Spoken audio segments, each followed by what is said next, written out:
Hi, this is Health Powered Productivity by Rader Co. We're revitalizing productivity and banishing burnout through practical, tailored tools, healthy, sustainable habits, and coaching accountability. Declutter your mind, body, and life, one habit at a time.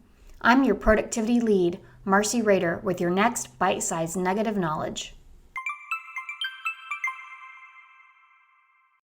Are you someone who regularly gets asked to have your brain picked? Or are you the brain picker? I can't stand that term. When I hear it, I immediately envision the scene in Hannibal when Ray Liotta is eating his own brains. To me, it just sounds gross, but is also sometimes a substitute for the question, can you give me free coaching? I get asked if people can pick my brain about how I grew my company, my business model setup with my team specialists, my workouts, my nutrition, and even my office setup. In addition to things like email, task management, and how to run an effective meeting. Suppose the question is something that I would discuss with the client.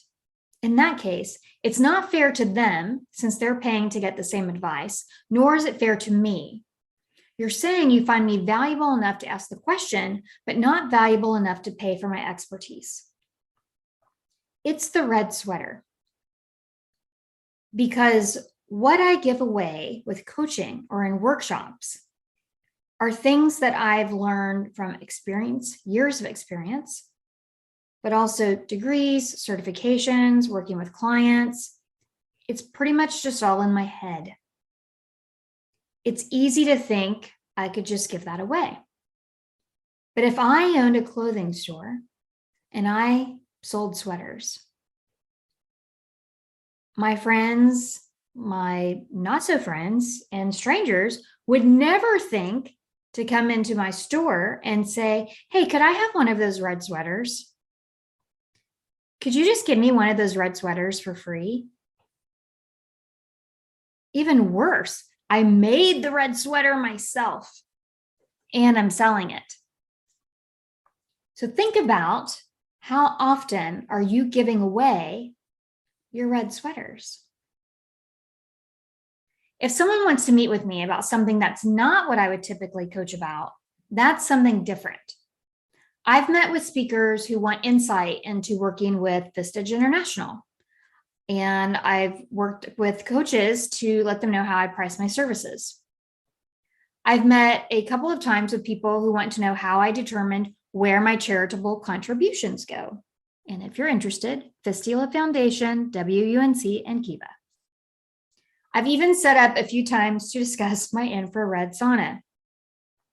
I don't coach on these things and I don't mind talking about them, nor do I feel undervalued when asked. They're not red sweaters for me. I have solid guardrails or boundaries about the information I give out because I like to be fair. Many of my clients end up being my friend. It's not right for me to charge one and not the other. So I've made trades with a few. My friend client, Wendy, who is a presentation consultant, just earlier this year looked at my slide templates and I helped her with her schedule. A couple of months ago, a gentleman reached out to me because he was curious about my business model with my team specialists. He wanted to schedule a call. He sent me an email, said, can we schedule a call? I want to ask you about your business model. Instead, I told him, send me bullets of the questions you want to be answered.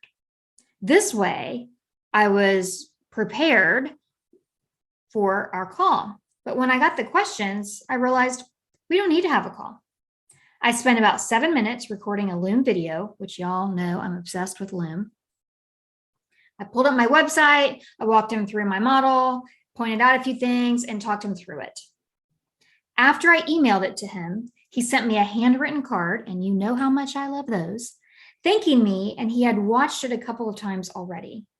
It saved us both time, and he got his questions answered. And that 7-minute-ish video would have been a 25-minute virtual coffee on my calendar. I am now mentoring Rhea, a former employee that I had for 6 years, in starting a business designing websites and setting up systems and tools for coaches, speakers, and authors in their first 3 years of business.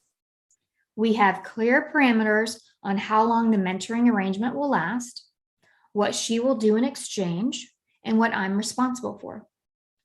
We didn't leave it open-ended because, again, we want it to be fair. When I presented it to her like a contract, that she said her words were that it actually made her feel lighter because she didn't want to feel like she was taking advantage of me. We can reevaluate at different time intervals to ensure we both feel we value the arrangement. When I work with leaders who get asked a lot to mentor staff or get their brains picked, I feel their struggle. Many of my female directors, female vice presidents, and C-suites are especially inundated with requests. And these women genuinely want to give back because those women that have gone to higher places and they've advanced in their career, they want to help other women advance in their career. And those women want to know how they were able to do it. But sometimes they give away their time so much, it's at the expense of the actual work that got them there in the first place. And then they're overwhelmed and burned out. One of my clients is a VP, and she had several women who wanted her as a mentor at her company. And she just has this great personality. She's real easy and warm and super, super smart. So I'd probably want her to mentor me too. What I recommended to her was that she host monthly Ask Me Anything virtual calls with them to ask her whatever was on their mind. Keeping the limit to 3 to 4 mentees, they could hear each other's situations, concerns, and challenges. She could answer without having to have 3 to 4 separate meetings. There was no prep involved. She just simply showed up and gave back. The individual mentoring sessions could happen every quarter or once a month or as needed. But still, these Ask Me Anythings can prove valuable in time and knowledge sharing. I also worked with a COO once, another female who was inundated with requests. And what I recommended to her was have a coffee time once a month where you just let people know, maybe you rent a small room in a coffee shop or something. And, you say, I'm going to be at the Starbucks on 8th and Wayne on Thursday night, the third Thursday of every month from 5 to 6:30, come with your questions.